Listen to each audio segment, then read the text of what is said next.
three reasons why we might be considered corny in the producer community now. I think one reason is because we're nerds. Like when we have these conversations, honestly, you more than me, you get more in the weeds. It sounds simple, but once I understood the concept of entropy, it all made sense. See, there you go. There you go. That's some nerdy. Yeah, but this is biblical, and I want people to understand how simple it is to understand what you're saying. Even Well, Jesus said it. it's just I know it's funny because I say we're nerds, and then you go, well, once I grappled with the reality of entropy, then I see your video, which was titled "Why Producers Hate Busyworks." I was like, I swear my title in my head was going to be "Why Producers Hate DJ Payne 1." Strangers on the internet can't really hate someone they've never met. We're not mass murderers or genocidal dictators or anything like that. So you can be mad at something and it's probably has nothing to do with us. It's just we become symbols of what angers you, or we're just convenient targets for anonymous harassment, whatever the case is for the most part. But I do feel like there are specific situations, specific instances in which it does feel like there's hatred coming your way, hatred coming my way. So yeah, it just shows like ideas are just floating around probably, and we have these antennas and we're all tapped into the same river. It's just like who's gonna put their net out and catch the idea and then cook up the fish.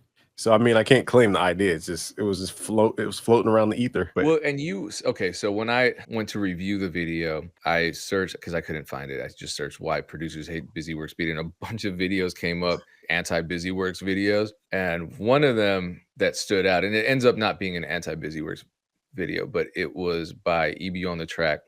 And I clicked on that because I recognize his name. He was going through a thread that you posted on Twitter over a year ago. Why industry producers hate Busyworks. So what inspired you to make that video? Was that a continuation of that thread from a year ago, or is it some other stuff's going on? You got new haters. really was a feeling. It's like being in a relationship because you're in a relationship, right? And congrats. And as a man, you can Believe feel it or when not. there's believe it or not.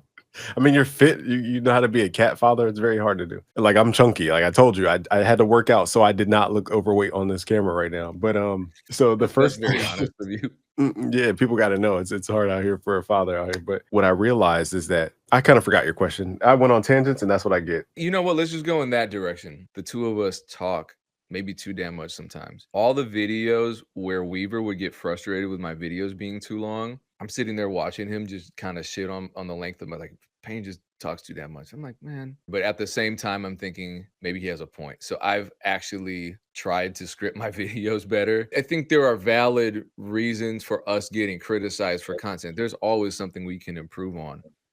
But I also want to kind of start by just having a moment of honesty where I don't feel like I'm an innocent victim of internet hate in 99% of all cases. If I'm getting trolled by people I don't know from a can of paint and likewise who don't know me, that's not hate. That's just an annoying shit. Whatever. The video I dropped last Friday or last Saturday, which was a review of a reaction to one of Bolo's videos. Shout out to him, a great video.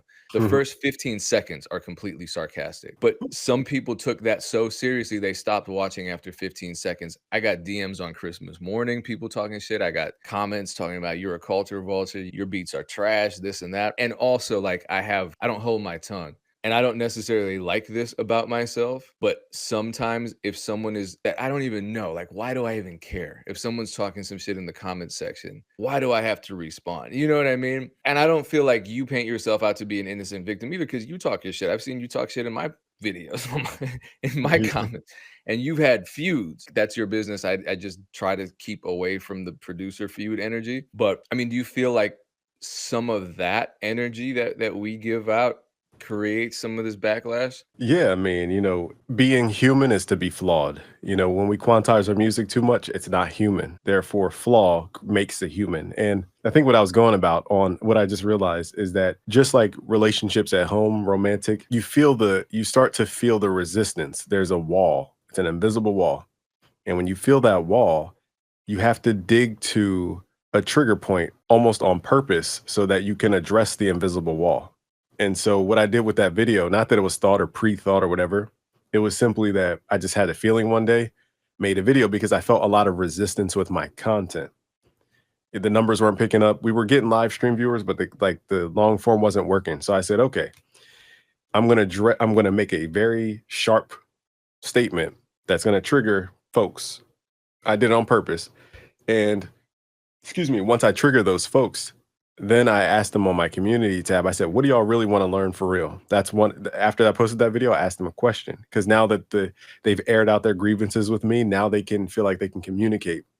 And what business is a relationship at scale. That's all it is. And so I'm trying to take down that invisible wall with my audience.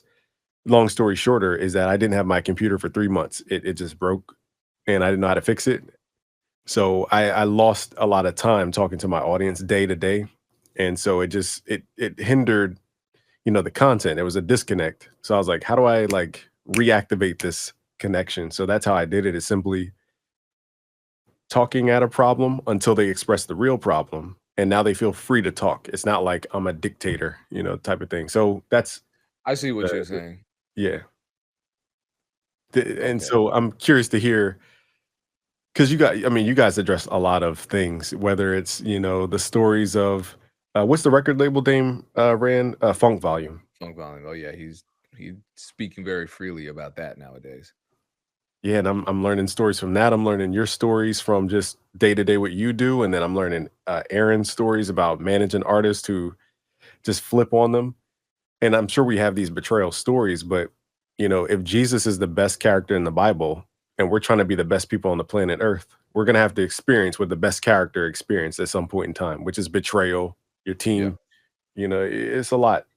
But I don't want to overtalk, but I agree. It's when you uh when you are how do I okay, so for example, do you make tutorials every now and again? Yeah, I haven't for a while, but yeah, sometimes I do. And you might be like, okay, here's a 251 chord progression, how to make soul samples. But as a beginner, they don't even know the words to search. They only know how to search Rick Ross tutorial. So when me and you make videos, for example, or when people talk about us, pardon me, for example, we are the Rick Ross, so to speak, when people don't know how to talk to a specific meta layer, if that makes sense. So we become a topic.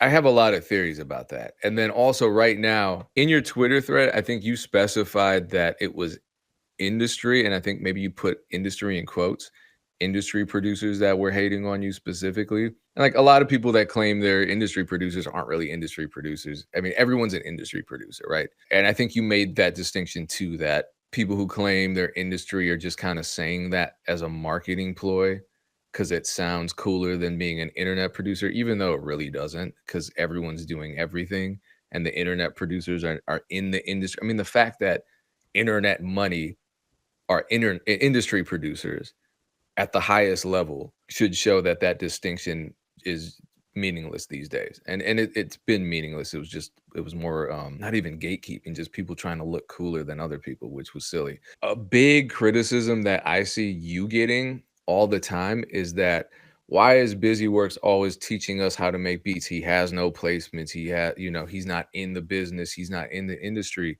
I've never actually seen you try to go into that lane. It doesn't make any sense to some people that you never tried going for those accolades. Why? Think about Jesus in the Bible, for example, not to make it biblical, but his own people, they didn't believe him. There's a separation between Pharisees and the believers of Christ, for example.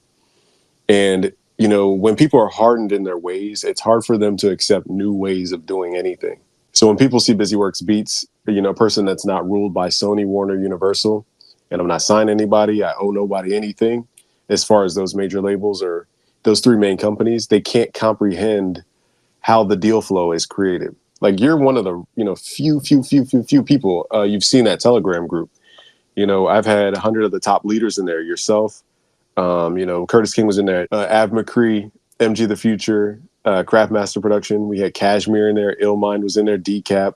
Just any like top producer you could probably think of in this space was in there. It was 100 of us, and then it multiplied to about 200, and it got too big. And I said, I got to close this because I can't control the deal flow. It was getting too big, and so I closed the Telegram group, and it kind of did kill the vibe a little bit, but I had to reset. But long story short, I think the first thing is that You know, the traditional industry, they think, okay, if he didn't follow this pathway of getting a pub deal or this pathway of dealing with those 3 companies that I talked about, or he doesn't talk about publishing and the back end and all the machine and the mechanisms that they've created for us, then he's not legit.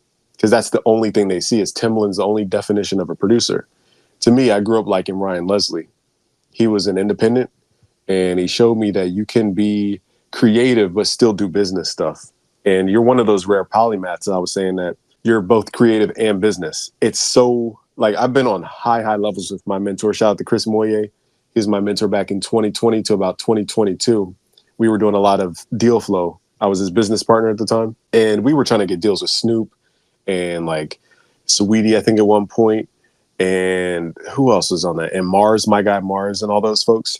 And Rants from 1500 or nothing. So we were aiming for the top, like with this Web3 stuff. And what it showed me is like, if this is where opportunity comes from, why am I chasing the opportunity when I'm creating the opportunity? It made no sense to me. It's like working backwards, and no shade to anybody. On Clubhouse, you know, there's a lot of public speaking, and it was the golden era of what social media really is. It was hearing people's true thoughts, no filter. I was in a room randomly and I was public speaking about business stuff, completely irrelevant from music stuff. In another room that spawned, this lady just expressed that she needed help with this deal that she got.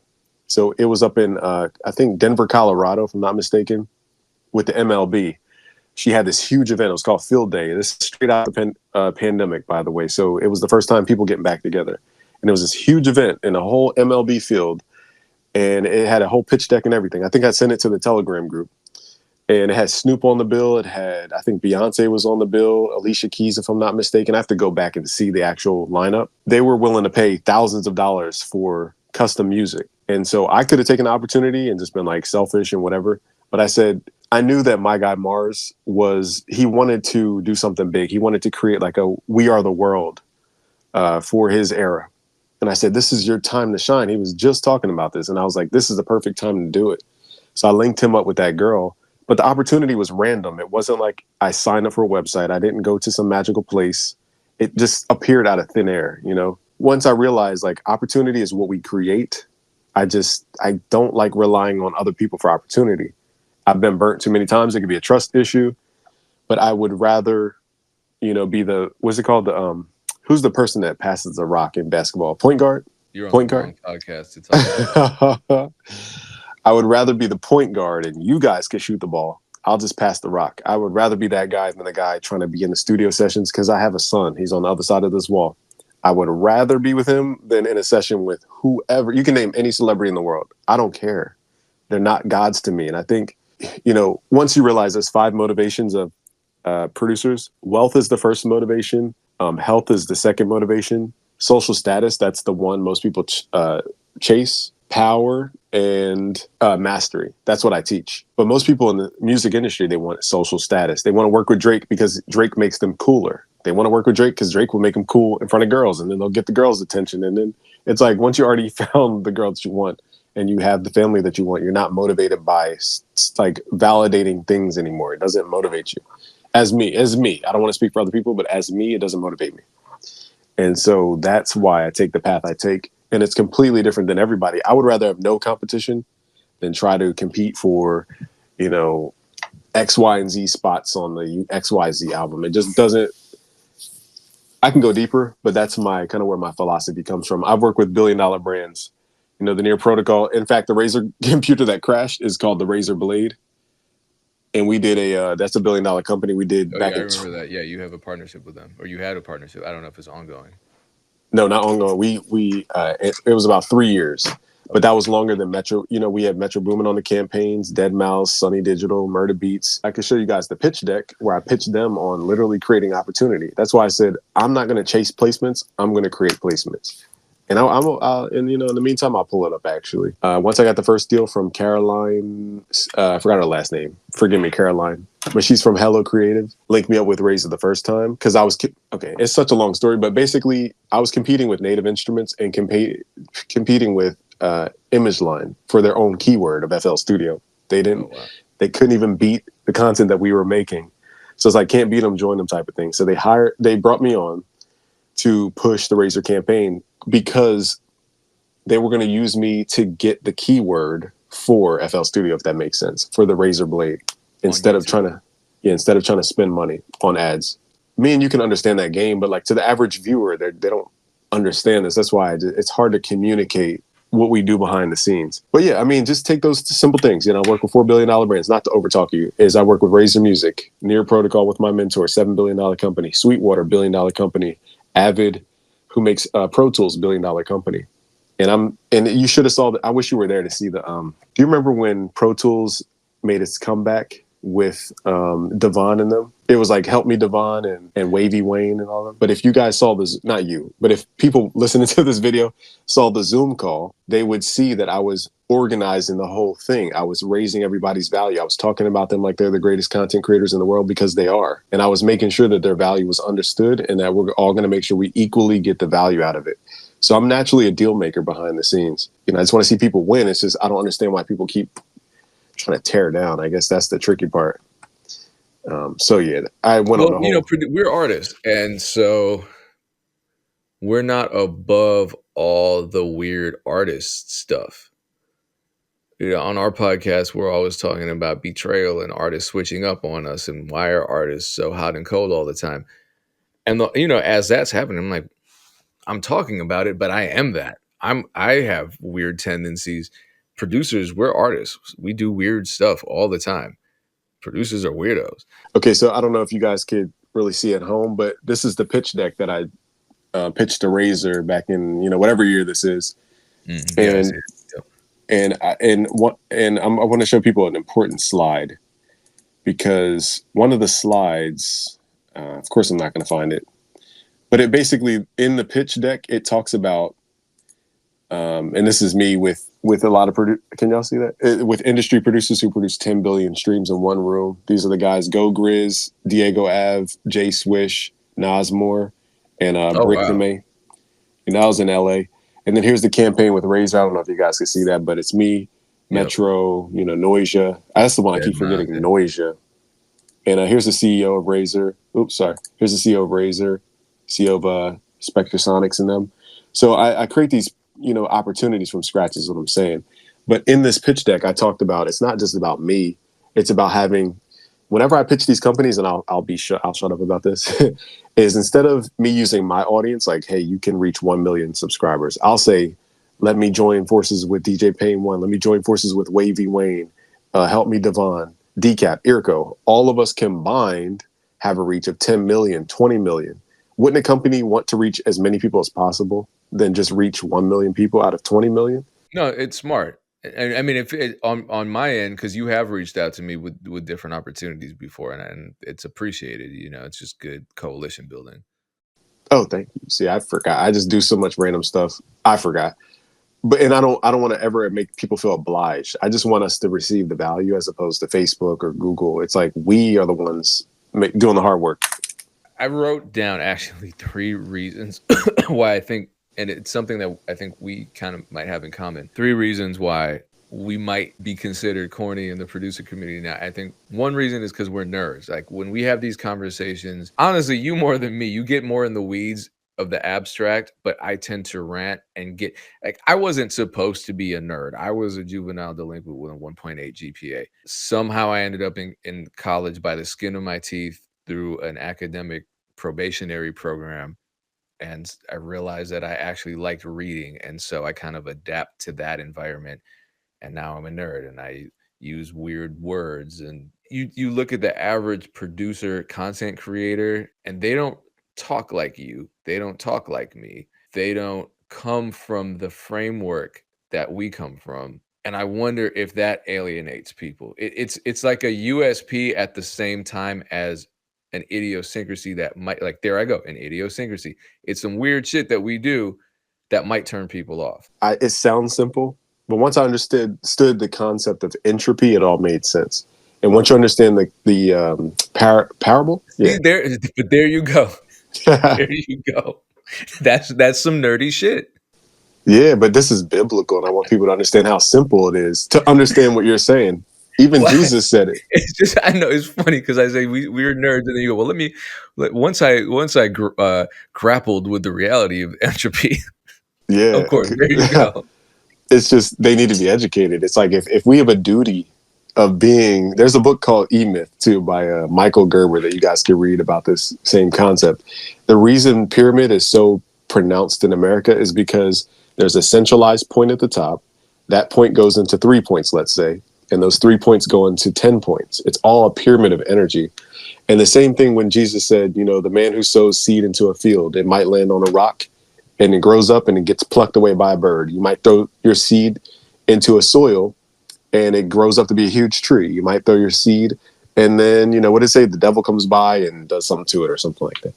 The point is that we can sow 1,000 seeds, but maybe only 6 turn into a tree. And I learned from an old, writer, I think it was Hermes Trismegistus, if I'm not mistaken, in the Paramander.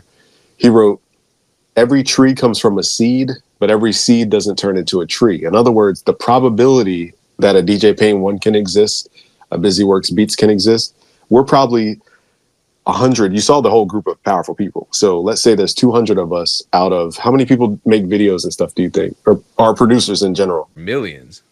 And then you got 5,000 or so content creators, and then you got the top of the top, which is maybe 200. That's 200 is way overboard. No, it's not really a real number. But anyway, then you got the people who are in the top of the top, but they are the ones that actually take action. That's what scared me to death, making that group.